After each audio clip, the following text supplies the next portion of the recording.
Listen, man. Usually I have rappers on here, and I have fashion designers. I have entertainment lawyers, DJs on here. But today I have a totally new, a whole different level of discussion that's about to take place in here.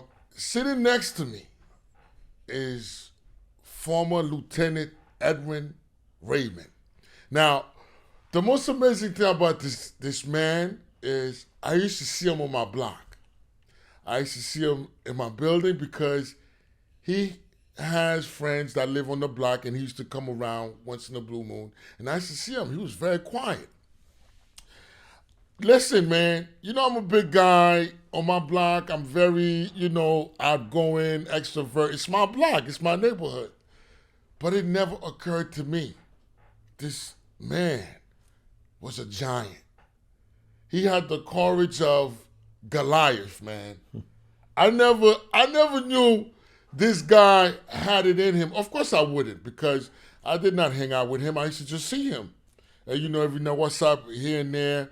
Shout out to all the kids on the block that grew up with him. Big Head. Remember Big Head? Big Head? Every time Big Head see me post something about you, yo, that's my man. Or the supermarket. Yeah.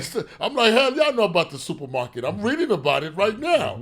Buffett, which recently changed his name to Quasi, That's if my I'm heart not right mistaken. Right? So I used to see this guy. And from the age of 22, Mr. Edwin Raymond joined the police force. Right? And afterward, he worked so hard, diligently, he became a lieutenant. From sergeant to a lieutenant, man. Listen, man, this deserves a hand clap. Thank you. This is courageous. This is heroic, man. And this is big stuff. But we're not here to talk about that. Although the accolades are very important, because that's what our, Haitian parents want.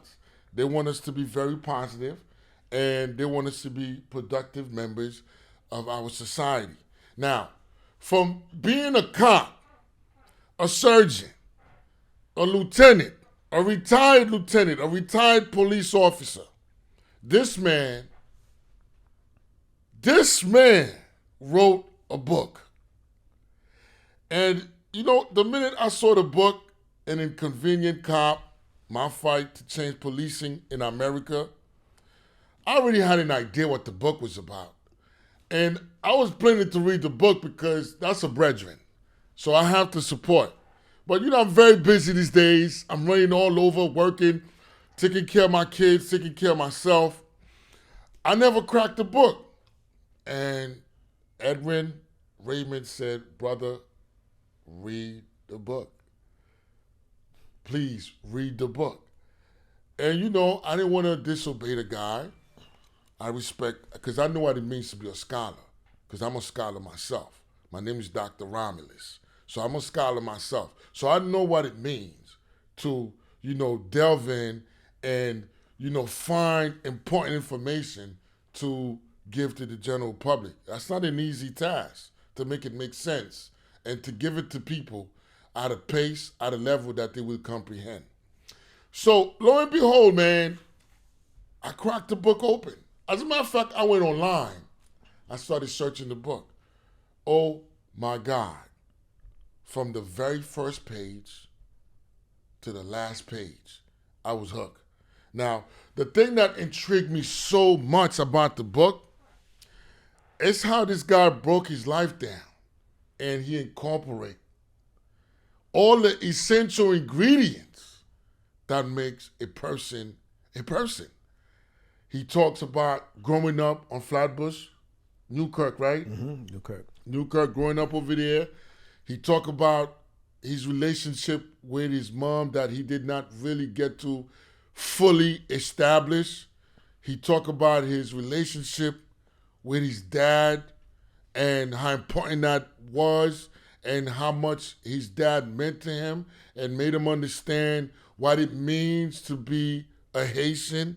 He talked about his neighborhood and all the people in his neighborhood that was looking out for him in addition to his friends, his cronies, running around the place, his peers, going to the arcades and doing crazy activities. He talked about all that. The most important thing that I love about the book is the cultural aspect of injecting what it means to be a Haitian in the book. Oh my goodness, man, that took me away. That blew my mind. To be a Haitian in America, working hard to achieve what we call the American dream. And some of us don't even get to achieve it, right? Mm-hmm. And there are many parts in the book. As I read the book, it made me feel good. It made me feel strong. And there are many parts in the book that make me want to cry. As a matter of fact, there are many parts in the book that made me cry. And I said to myself, I have to sit down with this guy. And today, we have Edwin Raymond. How you doing, sir? I'm good, King. Nice to have you, man. Absolutely. Thanks for having me, man. And thanks for taking the time to read because, I've done a few interviews and it's just a different level of interview, when the person has read the book or when they just try to go by a few points. So the fact that you took the time to read, is this going to be a good interview? No, the book is phenomenal. Yeah, thank you, brother. Extremely phenomenal. And I've watched you develop over the years. I have so many questions, man. I don't even know where to start. So now, let's talk. You know what?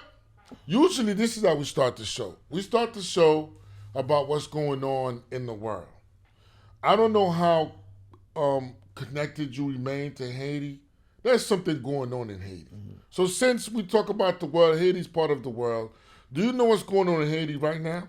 Man, the Haiti situation to me, it's one of the most confusing, unfortunate situations because it's just high-level corruption all across, and with Haiti, there's no consequences, man. It's a lot of impunity. You could. It doesn't matter what you get caught doing. 2-3 years later, you could just reboot yourself and you right back in the government. You understand? So between private sector, corrupt government, and the people that don't have it, it's chaotic. You can't put that many guns in a place that's impoverished like that. Absolutely. If anything, from a law enforcement perspective, Haiti's crime rate was a miracle, man. Because when you think of the level of poverty, usually there's a correlation between poverty and crime. Absolutely. Haiti's crime should have been through the roof. Absolutely. But yet in the region, Haiti was, when you factor in the poverty to the crime, Haiti was one of the safest places. And this isn't even the much safer Haiti that I hear people talk about from decades ago. Absolutely. Just in the current numbers. Believe it or not, the neighbor, DR, was more violent than Haiti. Absolutely. Jamaica, more violent than Haiti. Even Trinidad, when you think of the ratio of population. The statistics. Yeah. So to go from that to now Haiti being actually violent, thousands of people being killed a year, it's heart-wrenching, man. Do you know what's going on at this present moment right now? I mean, it's so many moving parts. Okay, there's a protest going on. Mm-hmm. To remove Henry. Ariel Henry. Yeah. You know there's a guy named Guy Philippe Yeah, from the coup d'etat in 2004. From what? From the 20 years ago. Coup d'etat. 20 years ago. Mm-hmm. Guy Philippe. Now he's leading the head of the revolution. Yeah. Now what do you think about that? A former incarcerated individual from America and now leading a revolution or protest in Haiti. Now, what is your take on that? Honestly, man, one of the things that's hardest about being Haitian is to have so much pride in our history, in our world contribution, to then see how things are contemporarily. And I remember I just finished high school with that coup d'etat, and I didn't understand it. At the time, my father had just gotten sick, and I would always translate the news for my dad. I actually thought about keeping that from my dad, right? The Aristide situation, because my dad was one of those people that loved Lavalas, loved Aristide. Oh, he's a Lavalas. Yeah. Okay. And I didn't fully, I was like 18 when that happened. I didn't fully understand what was going on. But I did my research in the years to come when I started educating myself, and I don't think any foreign government should be able to use a Haitian, to topple its own government, man. When I did my research, that's when I learned about Charles Perrat and the Marine invasion in the early 1900s. Yeah, and I'm like, guys, that's who we gotta be. That's how we should be. Yeah, he sacrificed and they killed him. We they shouldn't put him be on the cross. no foreign government should be able to do that. And that's what I saw Guy Philippe as, somebody, a puppet for a foreign government doing the bidding of a foreign government. So you think he bluffing? In terms of what he's trying to accomplish now? Yeah. I mean, I don't think his record. His record, to me, I don't think he's the best. He could be genuine. It's been 20 years, but who he's been, what he's done, I don't think he should be in the position morals, to do that. his principles. Yeah, I don't think he should be the one to do that. They are all compromised. Yeah, exactly. Okay. I don't think he should be the one. And then another thing about this guy, reading this guy's books, there's a lot of big words, punitive. I mean, I'm like, wait a minute. Okay, so I have to go get the dictionary now? I thought I was a wordsmith. Okay. That's how you learn, man. That's great, man. That's great. So you feel Guy Philippe is not the person to lead the revolution or to lead the protests, and Haiti's extremely confused right now in terms of dealing with his infrastructure, dealing with his politics, dealing with the people. And how do you feel about Ariel Henry? Recently, Wyclef and a bunch of other celebrities called for him to denounce his position. How do you feel about that? I mean, I agree with them because Haiti has struggled to have a proper democracy, and Henry was never properly elected. You understand? Yeah, he was put there for a few months. Exactly. So, and the fact that there's still no proper election, it's, again, these are things that shouldn't even be difficult to accomplish. But when the people don't have confidence in its own government, elections are difficult. And when when so much is at stake with an election, you understand why it gets so violent. Absolutely. Growing up, being born and raised here, I didn't understand, and it wasn't just Haiti, the whole region. When it's election time, it's violent. Because if your man don't win, the country's upside down. Until the next election, you're gonna be struggling. Absolutely. So it's literally in their eyes worth killing over. Yeah. You understand? So, I mean, even the United States is getting that way now. It's crazy. Yeah, but you know what's the most inconceivable thing to me? During the earthquake that happened years ago, I can't remember the exact. I should remember that date. I don't want to say the date, but I know the date, but I'm not gonna say, so I won't make a fool out of myself. So during the earthquake, the Palace Temple got destroyed. National Palace. We still don't have a national palace. What do we make of that? How do you even talk about that? How do you even make sense of that? A country doesn't have a palace, a national palace. Why is it taking so long? I mean, I think that's a microcosm of the larger issue, man. Like, it's a reflection of how upside down and convoluted things are in Haiti right now. The fact that there's the headquarters for the government has never been reestablished. The infrastructure. I think I remember a blueprint that was released. There was a competition, and they released a blueprint of something that's supposed to come. But it never came. It never happened. Yeah. Never happened. And if there's one thing Haitians can do, is we can build. Absolutely. Because we in Dominican Republic building. We in Bahamas building. We over here. You know what I mean? If there's one thing we could do, like one of my best friends, he's Guyanese, and I took him to Haiti in 2014, and he's a foreman. He does construction, and he was astonished. He couldn't believe the accuracy, of the structures. He just didn't expect to see that level of accuracy. Yeah, That's right. Yeah. We're hardworking people, very smart, intelligent people, but for some strange reason we can't get it right, and we should get it right because we're moving towards a new age. The thing that confuses me is the powers that be in Haiti. It'd be one thing if they didn't experience better. But they have visas. They have their kids in schools all over the world. So they get to see other places. They see, exactly. They've experienced a better functioning society with a proper social safety net, And you would think that that's what they will bring back home. But just so they can keep eating the cream off the top, they don't care how the rest of the nation is doing. And that, to me, that's just evil. They are being vultures of their own people. That's evil. That's messing up their own people. That's a different level of evil. You know, that's extremely diabolical. Now we're gonna transition to you, man. Man, who taught you Haitian Revolution, man? Who taught you that? It had, you know, it was funny, man. I remember I was in Marine Park Junior High School, 12 years old, 7th grade, and we were learning about the Louisiana Purchase.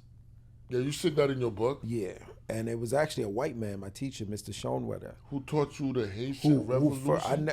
Who first even let me know that something even happened. A white man sparked your interest about the Haitian Revolution? Yeah.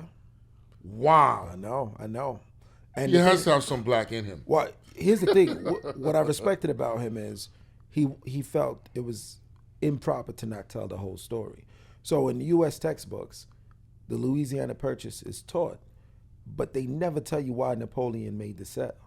They make it seem as if he had nothing better to do and sold all that land to Thomas Jefferson in the United States. For a few dollars. Exactly. So Schoenwetter, my history teacher, he made sure he took it upon himself, because it's not in the curriculum. He took it upon himself to make sure we understand that this is because of the Haitian victory. And I couldn't believe it, man. And the sad part is Thomas Jefferson was still not happy that Haiti was independent. Isn't that crazy? He was excited to buy the land from the French people, from Napoleon, but on the other side, he was not happy that Haiti had gained their independence from the French. But he couldn't be. Because he had a lot of slaves. Yeah. Sleeping with them too. Yeah. Amazing. So you learned that. That's great, man. Yeah. So now you grew up on Flatbush, Newkirk and Flatbush. Mm-hmm. What does that mean to you, man? I mean, listen, man. When I go there now, it's a completely different place. But back in the days, in the 80s and 90s, that was, Caribbean people was still getting established in the United States. So it was mostly impoverished community. It was people still just trying to find their footing in this new land. Obviously I had the privilege of being born here, but I still understood the journey, because if it wasn't, like, every other friend was not born here, whether they were from Jamaica, Haiti, Guyana, Trinidad, etc.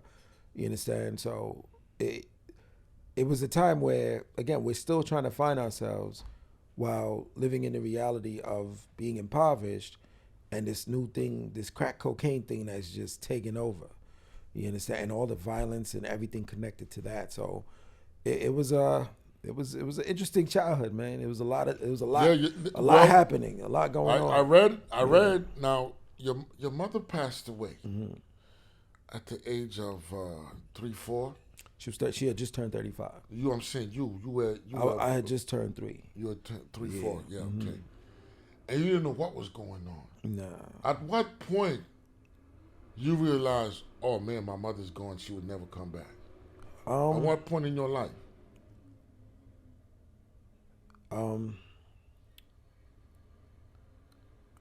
Because as a kid, you didn't know what was going on. Nah, man.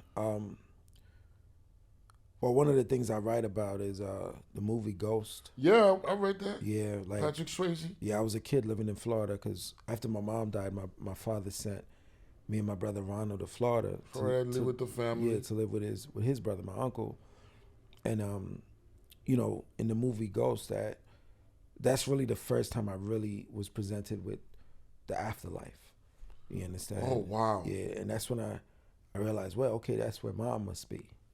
In the afterlife. Yeah. So that's when you made the connection. Yeah. So she was in a safe place. You just can't see her. Yeah. Like physically, but you felt her.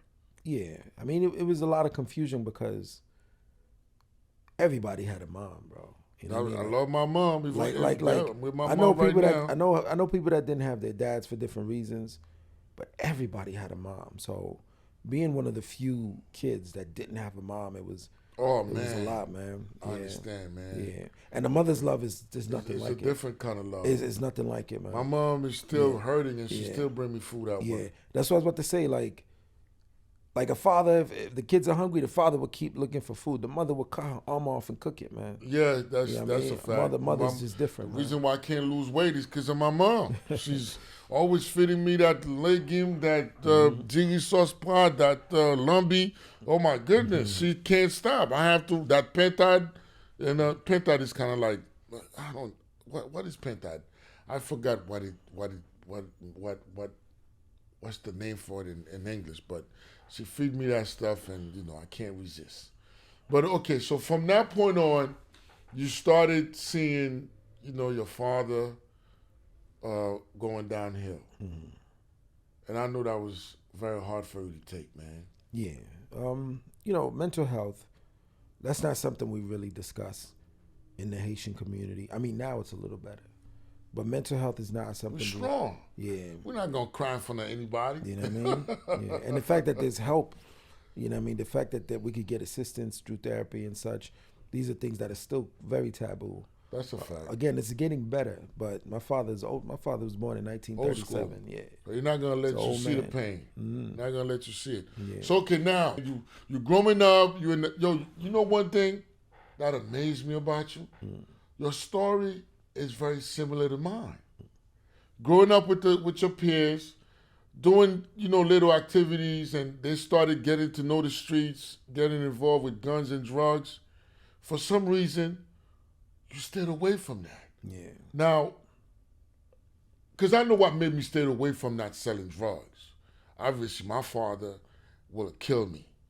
But in your case, your father was ill, and it was only you and Ronald raising yourselves, but you didn't get involved with the guns and the drugs. What kept you away from that? I mean, I was adjacent to all of it. You were right next to it. I know. Yeah, but from a very young age, I had an understanding of delayed gratification. I understood the decisions being made now affects who I am later. Crazy. I understood that being a kid is temporary. Being adult is for the rest of my life. So I gotta set it up now. Like I understood what's now called the success sequence, right? The decisions you make and the steps that you take so you can reach a level of success. As young black men, as black people, we gotta hit every step right.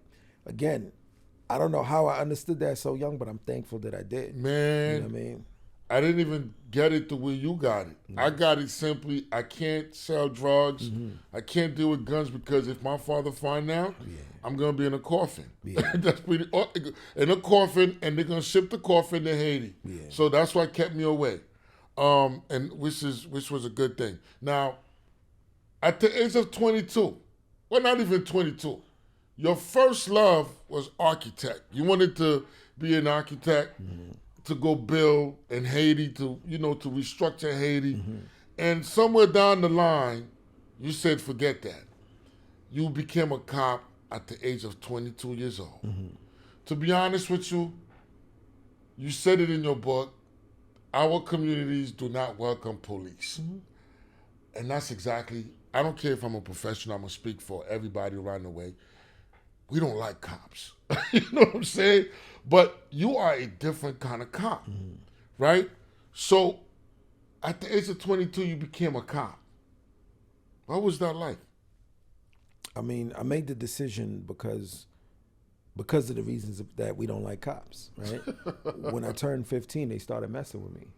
Right? 15? Just 15, man. Yeah, I couldn't walk to the train station. I started working real young. I would become the supermarket. Yeah, the supermarket. Everybody left you, but you stayed. Yeah, I will become. But when it's time for me to go home, I'm getting stopped. Getting harassed. I'm getting questioned. Yeah, all over, even Manhattan, because I went to high school in Manhattan. And when I was 18, after 3 years of this treatment, that's when the cops hopped out. I was walking with my little shorty at the time. And they just completely embarrassed me on that corner, man. I mean, yeah, you wrote that. Yeah, she was confused. Yeah, because she's like, I mean, we know, the block is hot. Yeah. But you know who's hot and who's not. You know Absolutely. And I was the furthest thing from that. So at that moment, especially because one of the cops was black, it was a Dominican dude who was going so hard. That's when I made the decision, like, I got to see why this keeps happening. Not just to me, but to us as a people. So at that point, you forgot about being an architect, individual, professional, and you said, you know what, I'm gonna put that on the side, Yeah. and I'm gonna figure this out. Well, yeah, in art, so something that happens to a lot of us in art school, most of us kind of just don't really want to do art. By the time we finish, we don't really care to do. So it already started fading. Yeah. So, okay, I got you. But in terms of exactly what direction I wanted to go, I wanted to own a business. You know what I mean? I kind of saw, working at the supermarket, and then I was working at KFC. Like, I never just work in a place. I always wonder how it operates. And then you understand? And hopefully you'll operate one day. Exactly. So that was kind of where my mindset has shifted from art to owning a business. But then I was like, you know what? I still wanted to own the business, but I'm going to use my position in the police department to build the capital. But while I'm doing that, I'm going to go out and set out on this mission to have a better understanding as to why the police department operates this way. And most importantly, what could be done about it. Wow. Yeah. You're a different kind of young man. You're very peculiar. You're very unique, man. Yeah. That's great. So now we're going to start dropping some names because we got to make these people famous. You started working as a police officer. First, you went to the academy. From the academy, you had your first experience. You were not even a decorated police officer. You didn't even have your badge yet. You made an arrest. You see some people had a quarrel across the street. There was something going on, a man and a woman, and then you and your friend, I forgot his name. You mentioned his name in the book. I think Frank or something. Boulevard. Boulevard, okay. Yeah. And you guys met the challenge. You guys, made the arrest. Y'all got the perp. Is it perp or because y'all use a special word? Yeah, perp is short for perpetrator. Yeah, that's right. Because I'm learning the shorthands now. Mm-hmm. Right. So you made the arrest. What made you go across the street to exercise what you learned in the academy right away? I mean, the way I saw it was, even though we were in training, we were still cops, and this is essentially what we're going to be doing when we're finished with the academy. Here comes a situation. Just take action. You took action. Mm-hmm. And from that point on, they started celebrating you because they thought you were going to be one of those cops who go out there and bust people's balls. That's what they thought, right? Nah.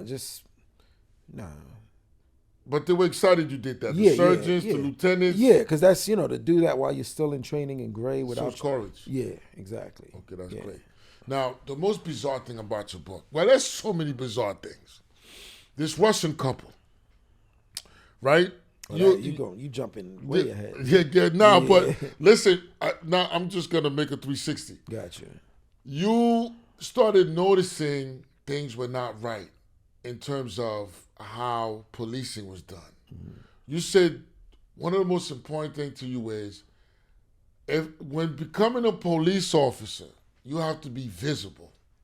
Because that's the purpose. Mm-hmm. You have to be there to deter the crime or to prevent the crime from happening. Mm-hmm. If you're visible, they see you, they're going to be like, oh, there's a cop there, or there's people there. We can't do that. Mm-hmm. But when you're in the little hole, in the transit holes that you mentioned, that's when people tend to want to take advantage, and then that's when the cops come out. Mm-hmm.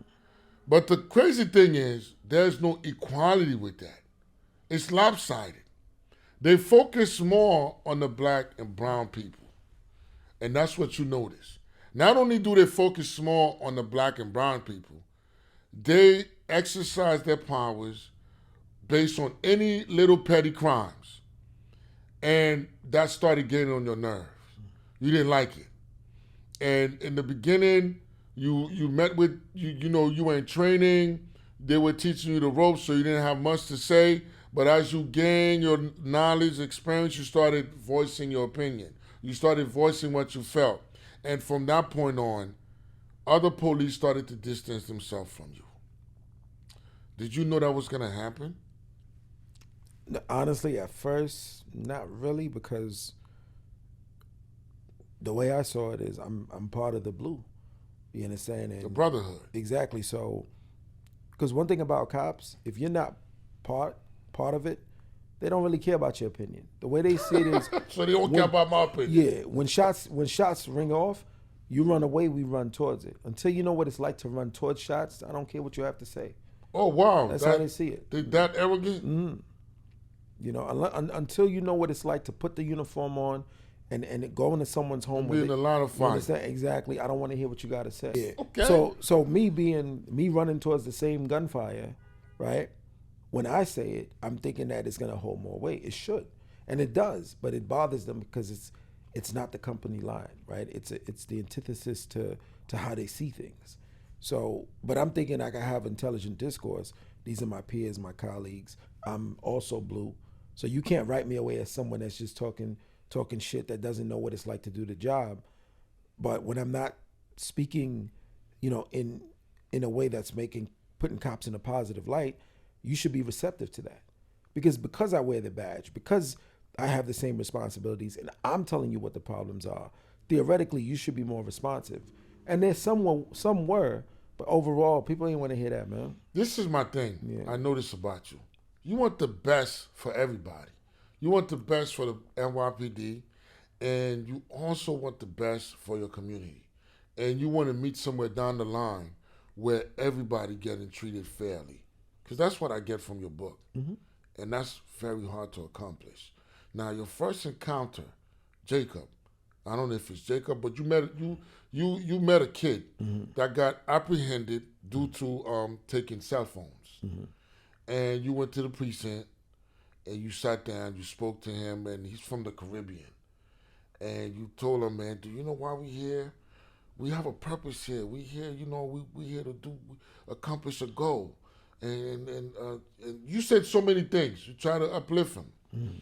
What happened to that kid? You kept, you stay connected with him, or? Well, so I ran into him years later, and he was actually he had just finished. He was either going to or coming from college. Really? Yeah, Mega Evers College. You did mention that. Yeah. Wow, Yeah. Jacob. The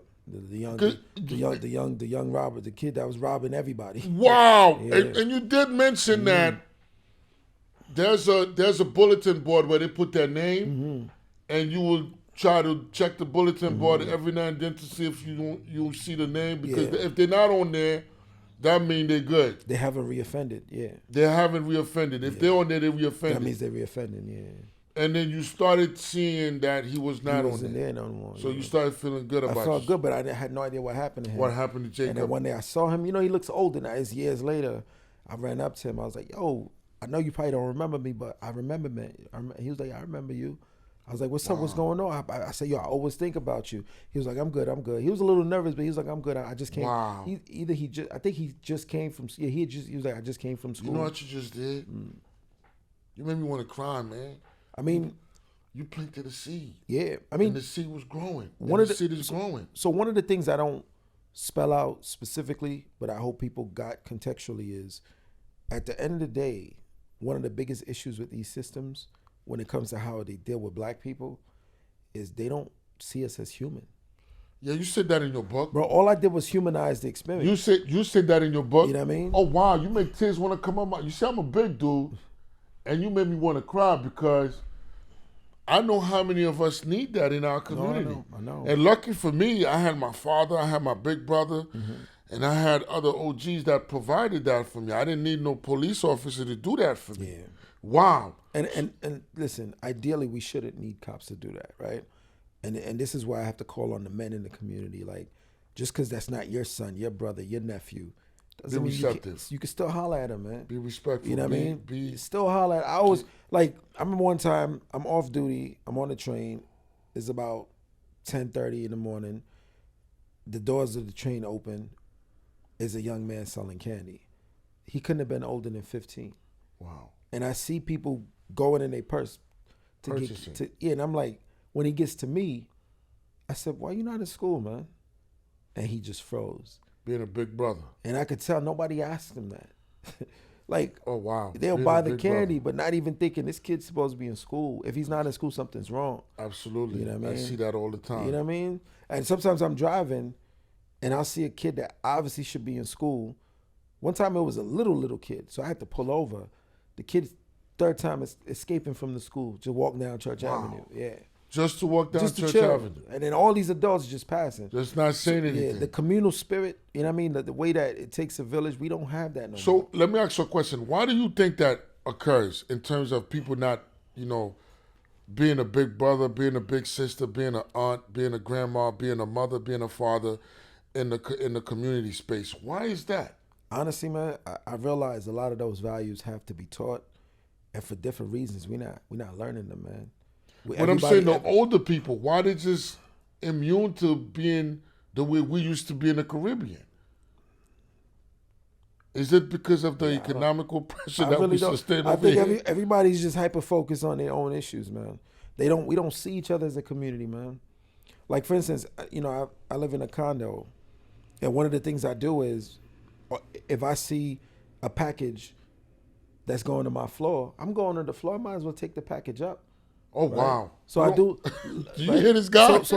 But here's the thing. Like I essentially trained the whole floor to do that, because once they saw the courtesy of taking the package up, contagious. They do it. But unfortunately, the other floor's package be right there. Wow! So your floor, we good, has that village mindset. We good, but I had to show them by example. You had to spread the spirit. Because at first, when I would knock on their door with their package, you see they're a little shocked, like, "You doing my stuff?" Thank you. Nah, they're shocked, but that level of courtesy they're not used to. You're not used to. But wow! It becomes contagious. You feel me? Wow! So my floor, we never have our packages downstairs. Okay, so now we're gonna do the inverse. From Jacob to the young lady on the train. On the train, I think it was the D line, the Q line, one of the lines, right? Because I read that in the book also. And you have what was your surgeon at that time? Because I gotta remember this guy's name. Because he was looking for a collar badly, and you were stationed at that particular headquarters. And you were supposed to, do your duties as a cop, and he came with you. He came patrolling with you that time. Oh, Lieutenant. Yeah. And a black man. I thought he looked Italian. Nah, it's a black man, man. A black man did this? Mm-hmm. Are you kidding me? So the young lady was on the train stand, right? I mean, was on the platform. Mm-hmm. And a pigeon feather got in her mouth. It was Prospect Park on the Q. If you know that station, there's pigeons everywhere. There's pigeons. You said that in the book. There's pigeons everywhere. So she spit the pigeon feathers out. Yeah. And Lieutenant apprehended her, brought her to the precinct, and wanted you to do the paperwork. Mm-hmm. Now, what was the whole purpose of that? Pressure, quotas. You know what I mean? Lieutenant is under pressure for all the cops that he supervises to have a certain amount of what they call enforcement activity, which is tickets and arrests and stop and frisk. Those are the three things that the cops are judged by, and the cops that he's responsible for, however many arrest summonses and stop and frisk they have, that's a reflection on his leadership. That is crazy. Yeah. One important question that's outside of this: does Lieutenant has kids? Yeah. Specifically daughters?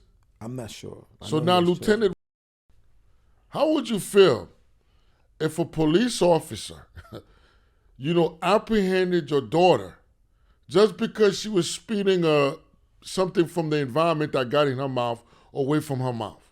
How would you feel? They brought her down to the precinct to process her just based on that. Wouldn't you be enraged when you find out the whole story? Wouldn't you be pissed? So why do they do that kind of stuff? Pressure and quotas. That's it.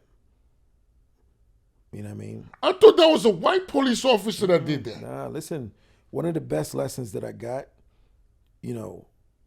while, white folks are more disconnected from us culturally, and, they don't really live next to us. Some of the best cops I met were white cops, man. Wow, do you hear what this man said? Yeah. So which mean the black cops were assholes? Well, no, the system, the system creates that, yeah. The system create asshole black cop. Why is that? So they feel like they have to be, they have to live up to what they're looking towards them for? That's it. Oh, wow. That's crazy. Man. So your best experience came from white police officers. Some of the best cops I know are white cops, man. Which mean the black cops, they didn't treat you good. It depends on who, but they're there. There were black cops that were terrible, man. You hear this? But it all goes back to the pressure. Do you hear this? Yeah. So because of pressure, your brother's selling you out. 100%. Typical slavery. Typical much. slaves. Wow. You see, I mean, now, man, we're going to have to do a part 2, part 3 of this. Because this is so interesting. We have to get this to the community. So now, here you are, man. You're fighting. Now you start to understand what's going on.